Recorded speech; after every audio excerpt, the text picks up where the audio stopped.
Bonjour à tous et bienvenue à vous sur ma chaîne 2 minutes au jardin. Donc comme promis, je reviens sur la lessive de lierre.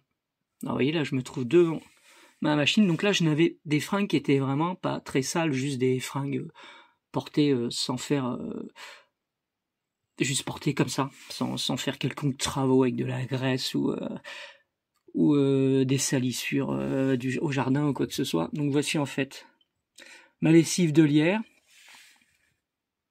Donc elle a une efficacité donc pour des lavages qui ne nécessitent pas vraiment de dégraissage ou autre, comme je viens de vous le dire. Parce qu'après, je pense qu'il faut vraiment, quand on a des vêtements très sales, il faut quand même passer à une lessive un peu plus chimique. Voilà. Alors, il y a quand même autre chose sur lequel je veux revenir. Parce qu'on peut peut-être la rendre quand même un petit peu plus efficace, cette lessive de lierre. Suivez-moi. Alors, je vais quand même en profiter pour vous remettre en lien la vidéo dont j'avais fait il y a quelques semaines pour savoir comment elle a fabriqué cette lessive de lierre. Allez, c'est parti, je vous montre quand même la petite astuce qui va vous permettre quand même de la rendre peut-être un petit peu plus efficace. Donc depuis la vidéo que j'ai faite, donc j'ai pris quand même un peu plus de renseignements. Et rappelez-vous, dans ma vidéo, je note comme quoi il faut faire attention aux matières actives et pas trop chauffer. Et puis donc en me renseignant, comme je vous ai dit, j'ai vu que certaines personnes donc la faisaient réchauffer une fois passée dans le chinois. Donc une fois on n'a plus que l'eau. Donc vous voyez, je vais vous faire le geste, un peu compliqué. Voilà, donc je vais refaire chauffer ma lessive de lierre quelques minutes. Et l'intérêt c'est quoi?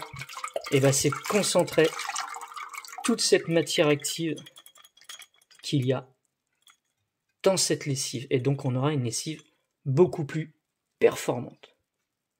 Alors attention, ça ne remplacera pas toujours une lessive chimique, mais on va augmenter sa performance en la laissant chauffer quelques minutes de façon à ce qu'il y ait de l'eau qui s'évapore. Donc j'ai mis à feu doux. L'important, c'est de faire évaporer l'eau, pas de détruire donc ces molécules en voulant mettre une température beaucoup trop élevée. Voilà, donc on va laisser agir quelques minutes. À tout à l'heure.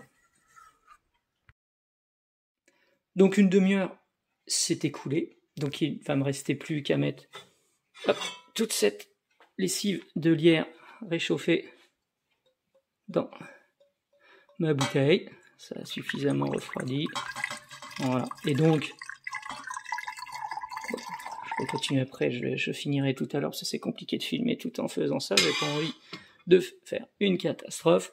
Donc je vous rappelle en fait que oui, cette lessive sert à quelque chose, mais elle a quand même des limites. Quand on a vraiment du linge qui est vraiment trop sale, il faut utiliser, c'est dommage, une lessive beaucoup moins écologique et surtout non gratuite, mais c'est quand même nécessaire pour ça. Donc voilà, j'espère que ces petites vidéos retour sur utilisation de la lessive de lierre vous aura servi à quelque chose. Je vous rappelle, ma chaîne s'appelle 2 minutes au jardin. Faites les curieux, il y a plein d'autres choses dessus. Voilà.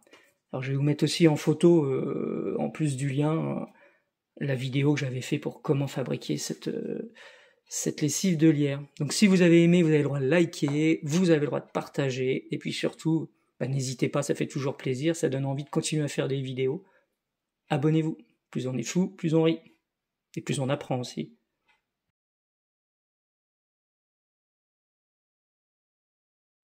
J'ai failli oublier, petit rappel quand même, pensez à très bien laver vos ustensiles une fois que vous avez fini de les utiliser lorsque vous faites de la lessive de lierre.